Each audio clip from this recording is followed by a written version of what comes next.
Ler a Bíblia hoje à noite no Evangelho de Lucas, Evangelho segundo São Lucas, o capítulo 18. E nós temos conversado desde o início do ano sobre a oração. Eu confesso que é uma das questões mais delicadas, mais difíceis, mais complexas da minha caminhada espiritual.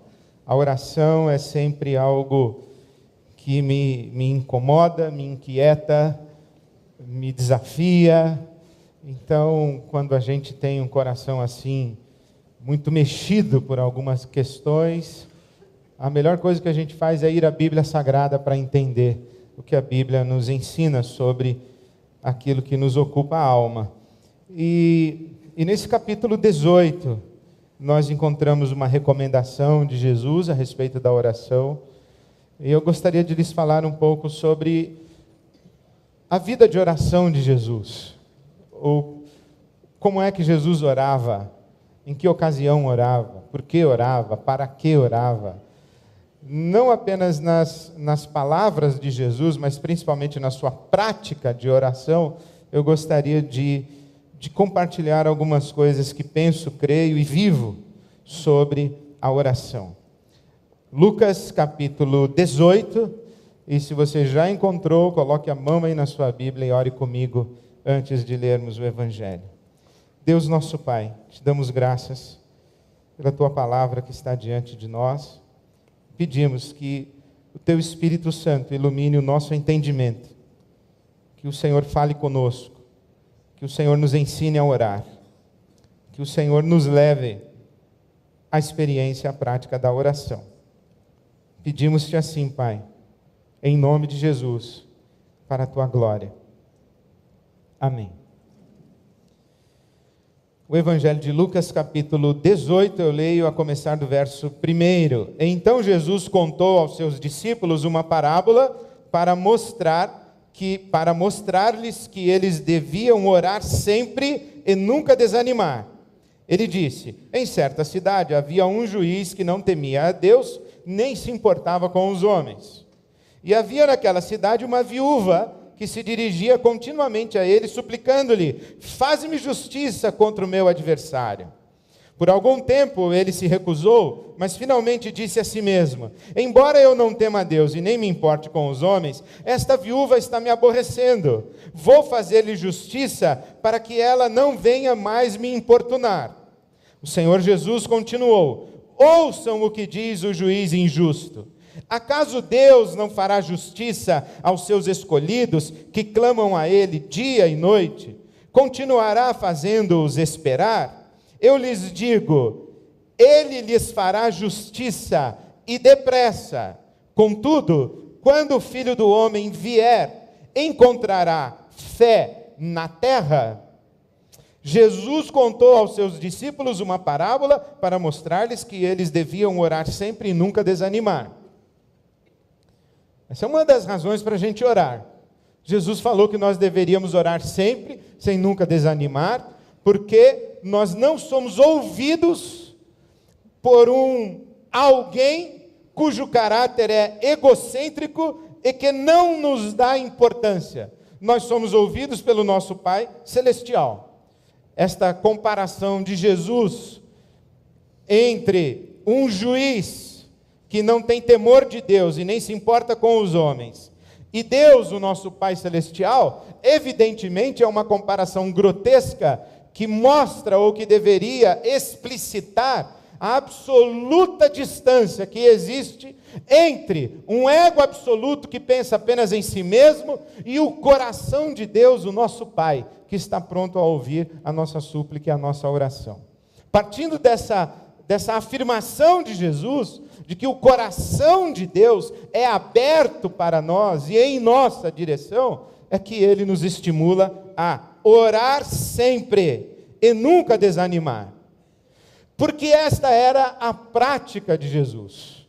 Se você folheia a sua Bíblia dentro mesmo do Evangelho de Lucas, para o capítulo 3, o versículo 21, você vai encontrar Jesus no momento em que ele está sendo batizado por João Batista. Diz a palavra de Deus que quando todo o povo estava sendo batizado, também Jesus o foi. E enquanto ele estava orando, o céu se abriu, e o Espírito Santo desceu sobre ele em forma corpórea, como pomba.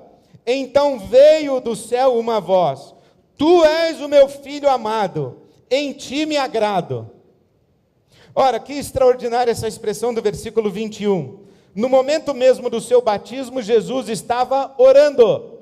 E enquanto orava, veio sobre ele o Espírito Santo na forma corpórea de uma pomba. Por que orava? A pergunta deveria ser: o que mais deveria estar fazendo senão orando? Este texto sugere para mim que a oração é tão própria de um filho de Deus, de uma filha de Deus, quanto é respirar. A oração é a nossa relação com Deus, e essa relação com Deus é constitutiva da nossa própria humanidade. Ser humano implica a necessidade de respirar para continuar sendo. Ser filho de Deus implica a necessidade de orar para continuar sendo filho de Deus, para apropriar-se deste ser filho de Deus. Orar é tão imprescindível quanto respirar. A oração é o chão onde a gente pisa, é o ar que nos mantém vivos. Orar. E aqui eu entendo e apresento até como plataforma para tudo que a gente vai falar sobre oração, que a oração implica uma dimensão de silêncio.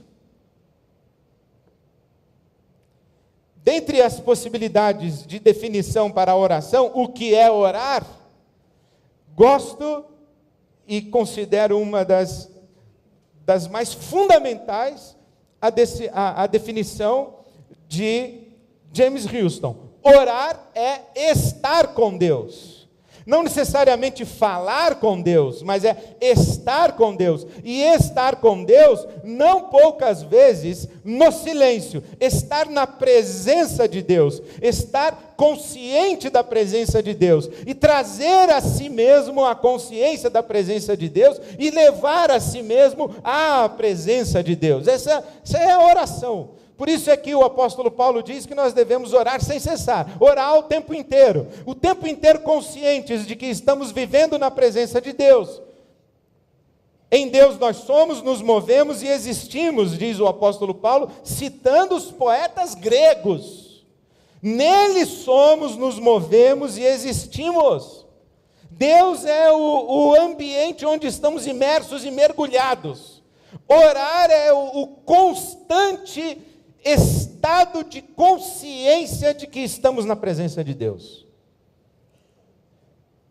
Capítulo 4, os versículos 1 e 2. Jesus, cheio do Espírito Santo, voltou do Jordão e foi levado pelo Espírito ao deserto, onde durante 40 dias foi tentado pelo diabo.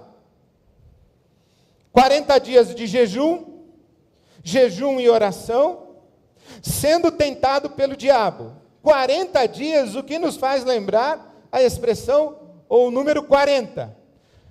40 anos de peregrinação do povo de Israel pelo deserto. 40 dias de jejum. O povo de Deus atravessa o deserto. Lembram-se? Estão escravos no Egito, são libertos por Moisés, ou por Deus através das mãos de Moisés, e andam pelo deserto, aqueles homens e mulheres, aquele povo anda pelo deserto 40 anos. Jesus é levado e está no deserto 40 dias. E está enfrentando o diabo e Jesus está sendo tentado. Foi levado pelo Espírito Santo ao deserto para ser tentado pelo diabo. Que coisa impressionante. Adão, o nosso ancestral Adão, ele estava no jardim, foi tentado pela serpente, foi seduzido pela serpente, e foi expulso do jardim para uma terra seca, árida, foi para o deserto. Israel está no deserto, Jesus está no deserto. E aqui Jesus está no deserto sendo tentado pelo diabo. E responde à tentação citando o livro do Deuteronômio, que conta a história dos 40 anos de Israel no deserto.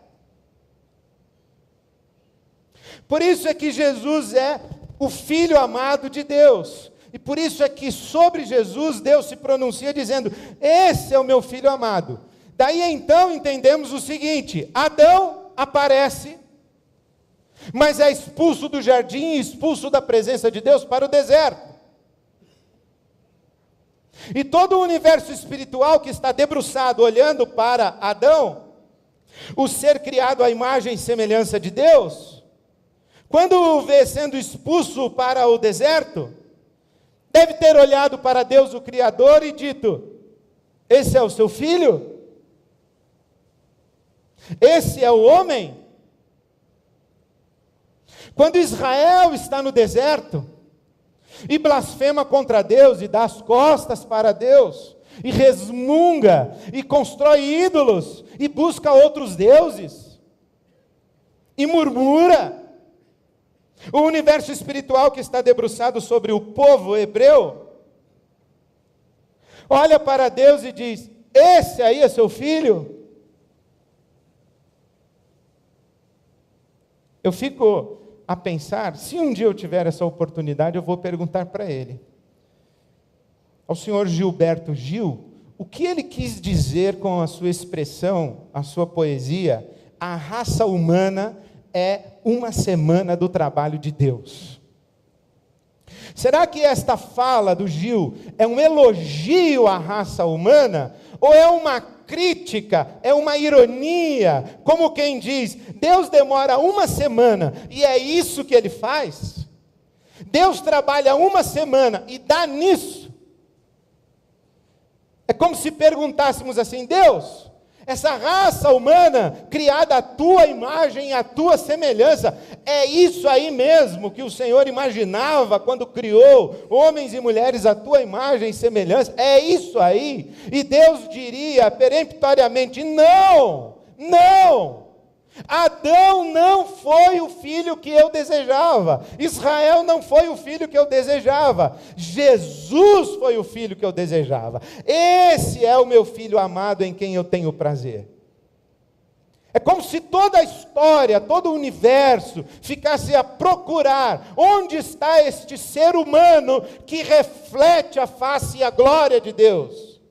Deus mesmo se pronuncia dizendo: aqui em Jesus de Nazaré, esse é o meu filho amado, esse aqui é o que eu estava esperando, esse aqui é o que toda a história estava esperando, esse aqui é que todo o universo espiritual estava esperando, esse aqui é o meu filho. E por que oramos então? Eu respondo da minha parte. Eu oro porque orar para mim é como respirar. Mas eu oro também para me humanizar. Eu oro para me humanizar. Eu oro para enfrentar os fantasmas, os monstros que habitam a minha interioridade e que me afastam de ser o humano pretendido por Deus ao me criar a sua imagem e a sua semelhança. Eu oro para que eu não repita na minha história a história de Adão. Eu oro para que eu repita na minha história a história de Jesus.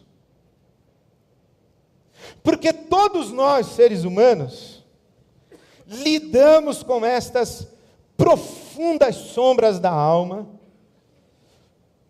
que o diabo colocou diante de Jesus na tentação do deserto. Jesus, depois de 40 dias de jejum e oração, teve fome, e o diabo disse: transforma pedras em pães.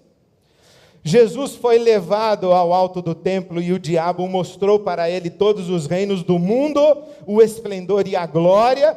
O diabo colocou Jesus diante da mais extraordinária vitrine que um ser humano já esteve. E disse: tudo isso será teu, se prostrado me adorares. E o diabo levou Jesus ao pináculo do templo, ao lugar mais alto de Jerusalém, e disse: precipita-te daí, pula daí. Estas 3 tentações revelam as necessidades do corpo, os desejos da alma e a prepotência do espírito. Os apetites do meu corpo, é fome da carne mesmo, é coisa de pão, é apetite, é instinto, é coisa do ventre, do estômago, é vontade mesmo de comer, de beber, de socar, de dormir, de transar, é sexo, é comida, é do corpo, é da carne. Como é que eu lido com os apetites do meu corpo? Eu sou um bicho ou eu sou um ser humano? Eu sou guiado, controlado, conduzido pelos meus instintos físicos, os meus apetites físicos, ou eu sou o senhor do meu corpo? Os desejos da minha alma, aquilo que os olhos não veem, o coração não sente, mas nós estamos expostos a vitrines o tempo inteiro. Não apenas necessidades, mas desejos. Não apenas o essencial para a sobrevivência, mas o supérfluo para nos dar a qualidade de existência que julgamos nos ser apropriada. É o desejo, é o consumo, é o apetite pela coisa mesmo quando a gente já não tem mais fome. É continuar comendo não porque a gente está com fome, é porque a gente tem desejo.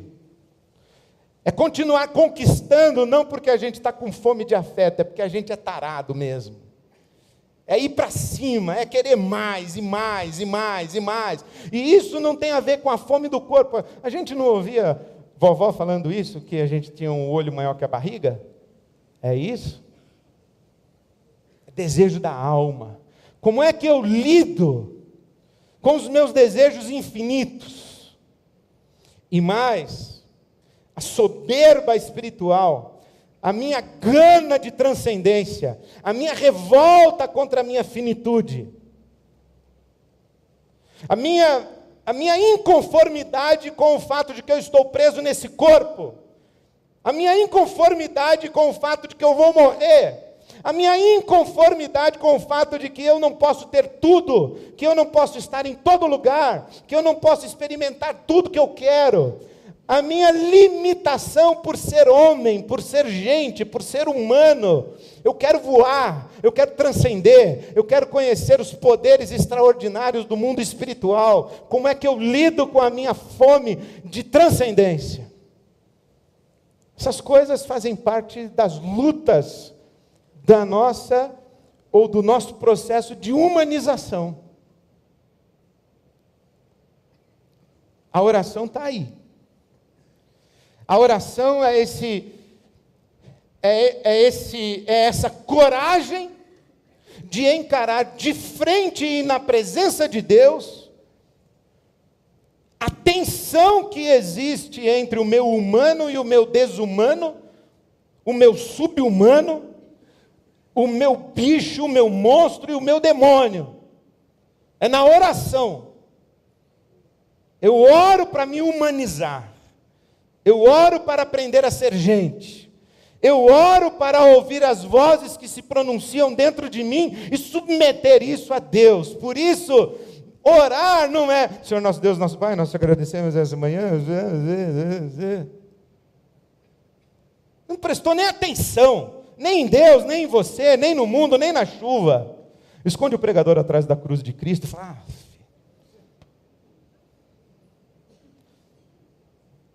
perdoa a multidão dos nossos pecados.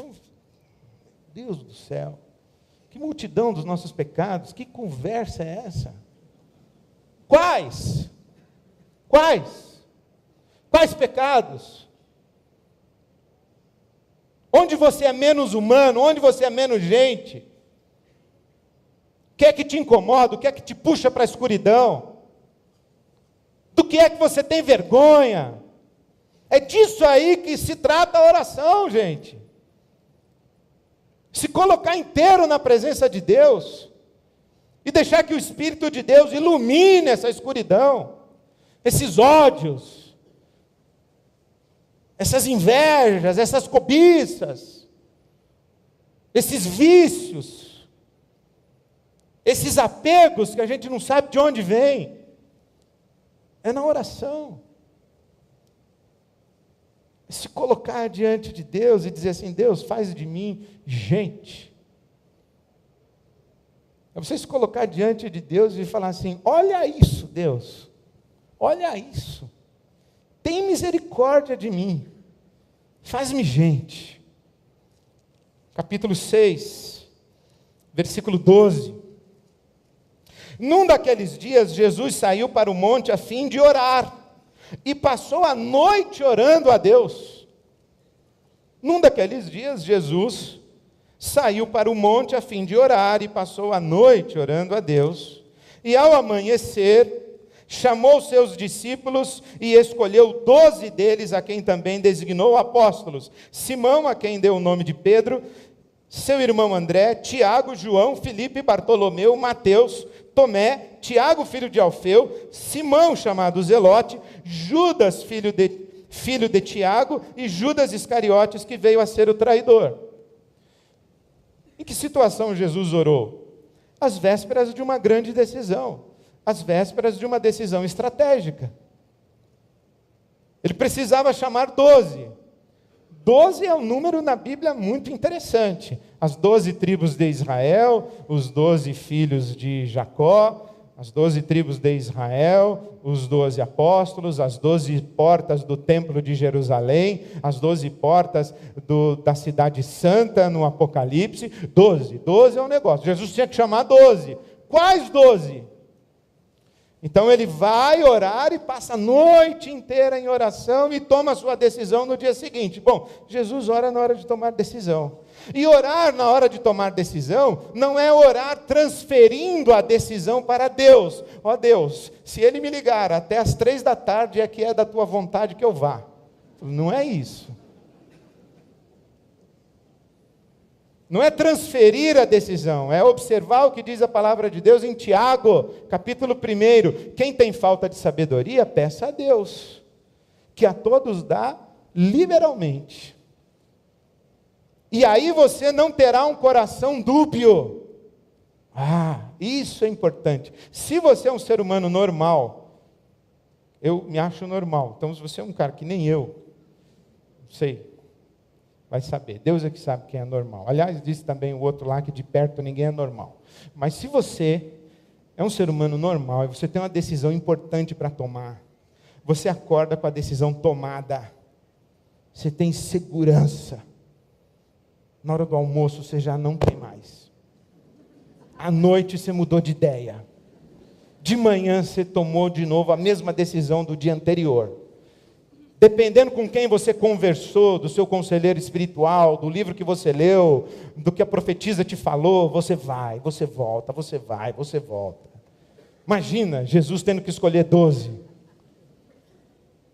Aí ele vai escolher o Bartolomeu. E o Jacó? Não vai escolher o Jacó? Pô, é mesmo, né? O Jacó, gente boa.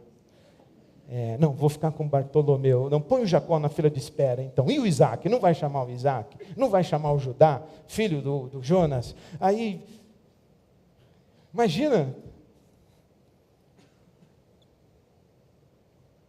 O coração vai de um lado para o outro. É um labirinto de sentimentos, de pensamentos, de ideias, de discernimentos, de medos. E se orar é essa experiência da gente se colocar diante de Deus até que a gente encontre a estabilidade de pensamentos e sentimentos e que nos dá garantias para caminhar de maneira responsável na vida, é na oração. Quando eu tenho que tomar decisões estratégicas, eu oro, aí eu converso com os meus amigos espirituais, eu ouço os meus conselheiros, eu leio a Bíblia, aí eu oro, aí eu converso mais, aí eu falo com a minha mulher, se ela não fala nada, eu falo, não está bom, preciso orar mais. Aí se ela fica entusiasmada, eu falo, estou perto. Se ela fala, vou orar mais por você, eu falo, agora danou de vez, que está péssimo, aí eu tenho que orar mais, e aí eu falo mais com as pessoas, mas eu oro, até que num determinado momento, tendo feito esse meu trabalho de casa, se consolida no meu coração uma decisão. E uma vez tomada a decisão e dado o passo, aí não olhe para trás, meu irmão, minha irmã, vá em frente. Pode não ter sido a melhor decisão a que eu tomei? Pode, mas terá sido a melhor decisão no momento da decisão. Se eu tenho que decidir e não sei o que fazer, eu vou adiando, vou empurrando. Mas se eu tenho que decidir e não dá para adiar a decisão, eu tenho que tomar a decisão, a melhor decisão que me é possível naquele momento. E uma vez decidido está, vamos em frente. Já me arrependi de decisões? Já. Já tomei decisões erradas? Já. Gostaria de voltar atrás para poder decidir de novo? Gostaria. Mas aprendi que Deus não abençoa decisões, Deus abençoa intenções, é o seu coração. É você poder chegar diante de Deus e falar assim: Deus, hoje, nesse momento em que eu tenho que dar a resposta, a melhor decisão que me ocorre é essa aqui, e eu vou tomar essa decisão. Porque, digamos a verdade, eu raramente converso com pessoas que não sabem o que fazer. Eu geralmente converso com pessoas que não têm coragem de fazer o que sabem que tem que fazer. E estão querendo ouvir da minha boca alguma coisa que lhes ofereça um álibi, uma saída, um jeitinho, uma forma de pegar o melhor de todos os mundos, de não perder nada, de não sacrificar nada. A oração é esse lugar onde a gente toma consciência do que devemos fazer e a gente adquire coragem para fazer. A gente ganha determinação para fazer. Orar em momentos de decisão. Capítulo 9, versículo 18. Certa vez Jesus estava orando. Percebam que Jesus orava, né? Subia ao monte para orar. Naquele dia foi orar. Jesus ora sempre. Capítulo 9, versículo 18. Certa vez Jesus estava orando em particular e com ele estavam os seus discípulos. A Bíblia é engraçada, né? É em particular ou com os discípulos? Jesus estava orando em particular e estavam com ele os seus discípulos. Então Jesus lhes perguntou: quem as multidões dizem que eu sou? Jesus estava orando. Aí ele diz amém, ele não devia falar em meu nome mesmo amém, ele devia falar só amém. Fala amém. Olhou para os discípulos dele e falou: quem é que as pessoas dizem que eu sou? Oração tem a ver com a construção da nossa identidade. Oração tem a ver com a afirmação da nossa identidade. Quem eu sou? Porque quando Jesus pergunta quem dizem os homens que eu sou, ele certamente não está querendo construir a sua identidade a partir da opinião de terceiros. Ele não está perguntando o que dizem os homens que eu devo ser. Ele não está vivendo essa nossa necessidade de afirmação, de gostarmos de nós mesmos à medida em que se multiplica o número de pessoas que gostam da gente. Jesus não tem esse problema. Ele sabe quem ele é. Ele quer saber se as pessoas sabem quem ele é. Se está claro para as pessoas quem ele é. Porque a grande tolice que a gente comete é querer ser alguma coisa a partir daquilo que a gente acha, que as pessoas acham que a gente deve ser. Atender às expectativas que as pessoas têm a nosso respeito, isso é um caminho de loucura. Vai acabar acontecendo com você o que aconteceu comigo, você vai parar em terapia. Porque você não vai saber, primeiro, quem você é, você não vai gostar de quem você é. E você vai ficar louco ou louca tentando ser o que seu pai quer que você seja, que a sua mãe quer que você seja, que a sua avó quer que você seja, que o seu pastor quer que você seja, que o seu bispo quer que você seja, que o seu apóstolo quer que você seja. Aí já zoou total o barraco. A sua namorada, a sua mulher, o seu marido, o Faustão. Todo mundo quer que você seja alguma coisa. Todo mundo joga joga em cima de você. É impressionante. Outro dia eu li alguém falou o seguinte: se eu não atingir sua expectativa, ou não satisfiz a sua expectativa, que era a sua, não tem nada a ver comigo, por que você está bravo comigo? Aconteceu comigo, eu me lembro como se fosse hoje. Fui pregar numa outra igreja, um domingo pela manhã, cheguei um pouquinho mais cedo, fiquei ali no hall de entrada da igreja, eu e a Silvia, aí chegou o pastor da igreja, o meu anfitrião. Cumprimentou um por um no hall da igreja, uns 40 caras. Olá, chamou pelo nome. Sua avó já saiu do hospital, seu tio já arrumou emprego, seu pai já está melhor, manda um beijo para sua mamãe, fez aniversário ontem. Eu falei, não é possível que esse cara sabe tudo isso, da vida de todo mundo. Sabe o nome da tia, que o pai está desempregado. Não é possível. Aí eu entrei em crise, eu falei, eu não sou pastor. Porque eu já chego e faço, oi pessoal, e ó, isso quando eu dou oi. Já vou passando que eu tenho mais o que fazer. Falei, não sou pastor. Procurei o meu amigo, pastor. Falei, cara, acho que eu não sou pastor. Aí contei para ele a história. Falou, eu acho que eu estou no lugar errado. Ele virou para mim e falou, tá mesmo. Eu falei, pô. Aí fui fazer terapia. Fui fazer terapia para tentar encaixar alguma coisa dentro de mim, não sei, entrei num conflito. Porque eu comecei a perceber que a expectativa que as pessoas tinham a meu respeito e o que elas gostariam que eu fosse não tinha nada a ver com o que eu era. E será que eu consigo sobreviver sendo o que eu sou? Ou eu vou ter que me prostituir na alma para ser aceito? Aí a terapeuta perguntou como é que estava a minha mãe, eu falei, não bota a mãe no meio, hein? Aí parei a terapia.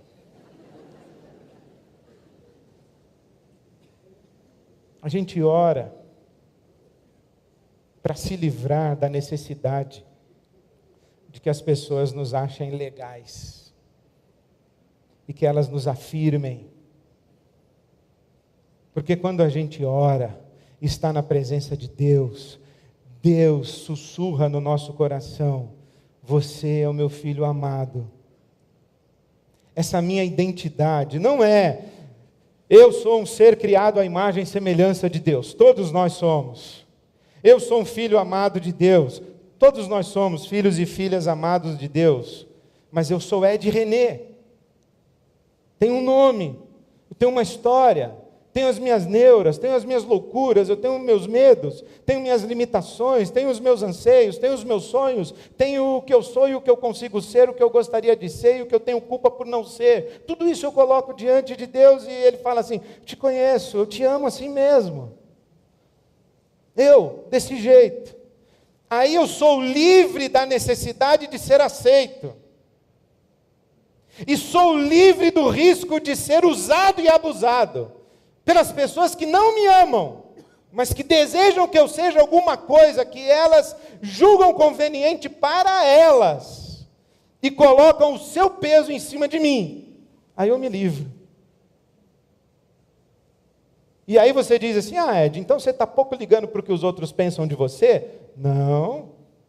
Jesus disse para mim que eu tinha que me preocupar com o que as pessoas pensam a meu respeito. Quem dizem os homens que eu sou? Mas não me preocupar com o que as pessoas dizem a meu respeito, para eu me amoldar às expectativas das pessoas, mas para eu me expressar com mais verdade, com mais clareza, e deixar absolutamente limpo, ou limpos, os termos das nossas relações. Por que a gente ora? A gente ora para discernir e afirmar a nossa identidade. capítulo 11, versículo 1. Certo dia Jesus estava orando. Jesus orava, né, pessoal? Ó, naqueles dias, num daqueles dias, certo dia Jesus estava orando em determinado lugar, e tendo terminado, um dos seus discípulos disse: Senhor, ensina-nos a orar.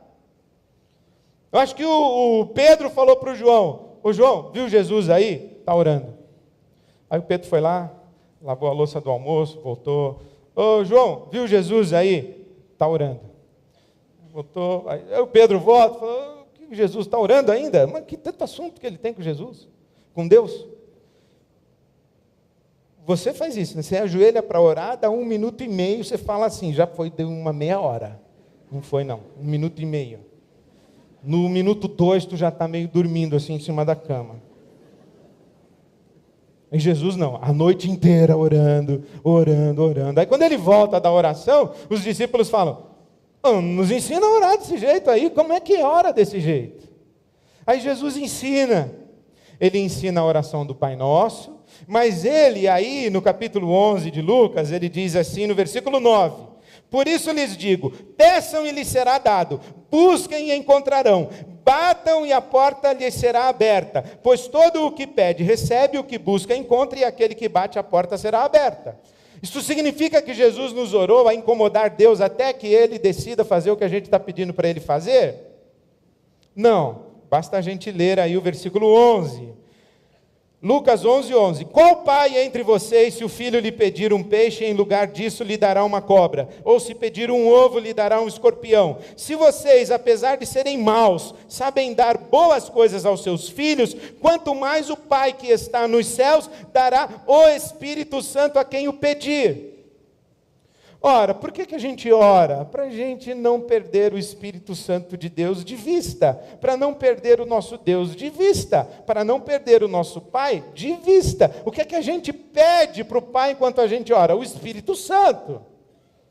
Porque quando a gente perde a Deus de vista, entra outra coisa no lugar de Deus, essa outra coisa é um ídolo, e esse ídolo vai nos transformar a sua imagem, a sua semelhança. Salmo 115, os ídolos têm boca, mas não falam, têm olhos, mas não veem, têm ouvidos, mas não ouvem, têm nariz, mas não cheiram, e tornam-se semelhantes aos ídolos todos aqueles que os adoram. Salmo 115. Ou você está diante do Espírito Santo de Deus, ou você está diante de alguma outra coisa, e você vai ficar parecido com essa alguma outra coisa. E eu lhe garanto que não tem nada que deva ocupar o seu coração, tanto, a ponto de formar quem você é, quanto o Espírito Santo de Deus. Tem gente talvez que devia andar com cara de carro, tem cara de carro, tem cara de título acadêmico, tem cara de conquistador barato, tem cara de vítima eterna. Tem cifrão nos olhos. Plim, plim. Virou uma nota de dólar. Por que a gente ora? Para não perder Deus de vista. 23. Lucas 23, versículo 34. Do alto da cruz, Jesus ora dizendo: Pai, perdoa-lhes, pois não sabem o que estão fazendo. Jesus ora para interceder. E quando a gente ora para interceder, acontece uma coisa muito extraordinária. A gente tira os olhos da gente mesmo e coloca os olhos nos outros por quem a gente ora. A oração é uma experiência de descentramento, de autodescentramento, onde eu começo a orar olhando para mim, e quanto mais eu oro, eu vou saindo de mim, até que eu oro tendo me esquecido de mim, e aí eu comecei a interceder por você. Porque Jesus poderia ter entrado nessa paranoia, nessa noia, de ficar lá na cruz olhando para si mesmo, o seu corpo ensanguentado, aí sentindo a sua cabeça doendo, o seu lado espetado, a sua noite chicoteado, as cusparadas que ele levou na cara, o Judas que o traiu, o Pedro que o negou, os discípulos que fugiram, o pessoal do Sinédrio que aprontou com ele, o que os soldados romanos fizeram, aquele maldito do Anás, o maldito do Caifás. E Jesus ia ficar ali, coitadinho de mim, coitadinho de mim, coitadinho de mim, e ele ia se afundar num abismo. Mas ele tira os olhos de si para olhar os outros e orar pelos outros. Orar é sair de si. E sair de si quando você está crucificado é recusar a estar no lugar da vítima. E recusar o papel de vítima eterna. Eu não sou vítima de nada. E se porventura alguém me fez o mal, eu olhei para Deus e olhei para o malvado que me fez o mal, e em vez de ficar lambendo as minhas feridas e alimentando o meu desejo de vingança, de retaliação contra quem me fez o mal, eu intercedo por quem me fez o mal. Eu saio do papel da vítima. E olha que oração de Jesus. Eles não sabem o que estão fazendo. Hoje mesmo me lembrei que dores se escondem por trás das palavras que ferem. Quando alguém agride você e machuca você, esse alguém está falando mais a respeito de si do que a respeito de você. E quando esse alguém precisa te agredir, você pode assimilar o golpe e vestir a mortalha da vítima, ou você pode olhar para esse alguém e dizer: o que dói em você tanto que você teve que me agredir desse jeito? Por que você precisou me agredir? O que é que ameaça você? O que é que eu trago e coloco diante de você e que obriga você a reagir desse jeito? A gente ora para sair do papel da vítima e interceder pelo nosso próximo. Lembre-se que Jó teve a sua sorte mudada por Deus enquanto ele orava pelos seus amigos. Enquanto ele ficou se explicando para os amigos, enquanto ele ficou reclamando com Deus e pedindo explicações para Deus, ele foi se afundando num abismo. Jó capítulo 42, versículo 10, quando ele sai de si e começa a interceder pelos amigos, a sua sorte muda, o seu coração muda, os seus olhos mudam, as suas mãos mudam, os seus passos mudam, o seu mundo muda em resposta à sua oração. Capítulo 24, versículo 30, Jesus já ressuscitou, está andando com os discípulos na estrada para Emaús, anoitece, os discípulos dizem a ele: fica conosco. Já anoiteceu, entra, dorme aqui em casa, toma um lanche com a gente. A hospitalidade era uma prática muito comum no Oriente. Vem para a nossa casa. E aí Jesus, quando está à mesa, versículo 30, toma o pão, dá graças, parte o pão e distribui o pão. A gente ora para agradecer. Não há inferno que triunfe sobre um coração grato. Grato. Eu lembro o hino que aprendi na escola dominical da minha igreja quando eu era pequenininho. Vindo sombras escuras nos caminhos teus, ó, não te desanimes, canta um hino a Deus. Cada nuvem escura, um arco-íris traz, quando em teu coração reinar perfeita paz. Em tudo dai graças. Um coração agradecido. Um coração agradecido é um coração que consegue enxergar as coisas boas no meio de um monte de coisas ruins. Se você é uma pessoa normal, que nem eu, você consegue enxergar uma coisa ruim no meio de tantas coisas boas e você vai embora com aquela coisa ruim. Um coração agradecido enxerga uma coisa boa no meio de tantas coisas ruins. em tudo dai graças. Finalmente, esse aqui eu gosto porque tem também bastante a ver com a gente, pessoal, os normais. Capítulo 22, versículo 44. Jesus está no Getsêmani, às portas da cruz. Ele vai morrer. Ele está no Getsêmani. Ele está no vale da sombra da morte. E diz no capítulo 22, o versículo 44, estando angustiado, orou ainda mais intensamente. Para que a gente ora? A gente ora para sobreviver, pessoal. A gente ora porque de vez em quando a gente se desespera. A gente perde a esperança. O que é o desespero? É a falta de esperança.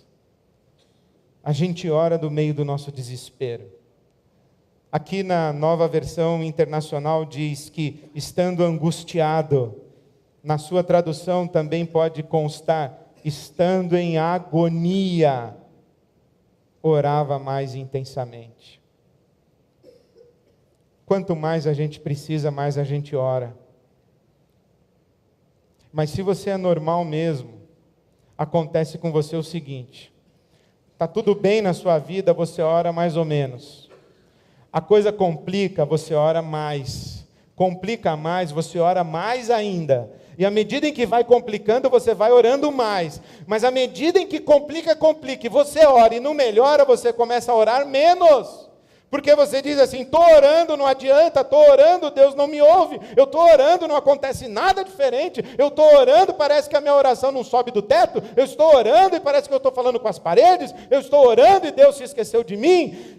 Não desista de orar, estando em agonia, em desespero, em angústia de alma, ore mais intensamente. Quanto mais a gente precisa de Deus, mais a gente deve buscá-lo.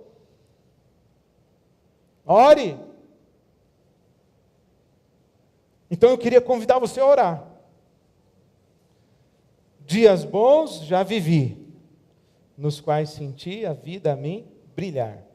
Dias maus já vivi, nos quais provei da dor e do chorar. Mas eu aprendi a sobreviver. Como? De joelhos. De joelhos, sim. A Bíblia Sagrada diz que a casa de Deus é casa de oração. Então, se você também é normal, que nem eu, você não sabe direito como esse negócio da oração funciona. Por que algumas pessoas oram e são atendidas, outras pessoas oram e não são atendidas? Por que algumas pessoas oram e são rapidamente atendidas, e por que outras pessoas oram e demora muito para que elas sejam atendidas? Quais são os critérios de Deus para responder uma oração ou deixar de respondê-la? Quais são os critérios de Deus para dizer sim a um pedido nosso ou dizer não? Não sei. Mas uma coisa eu sei, eu tenho que orar. Eu tenho que orar para não perder Deus de vista. Eu tenho que orar para me submeter ao Espírito de Deus. Eu tenho que orar para me tornar gente. Eu tenho que orar porque se eu não orar, eu não vou sobreviver. Orar para mim é como respirar. Eu tenho que orar para suplicar, eu tenho que orar para interceder, eu tenho que orar para agradecer, eu tenho que orar para louvar, eu tenho que orar para chorar, eu tenho que orar para pedir sabedoria, eu tenho que orar.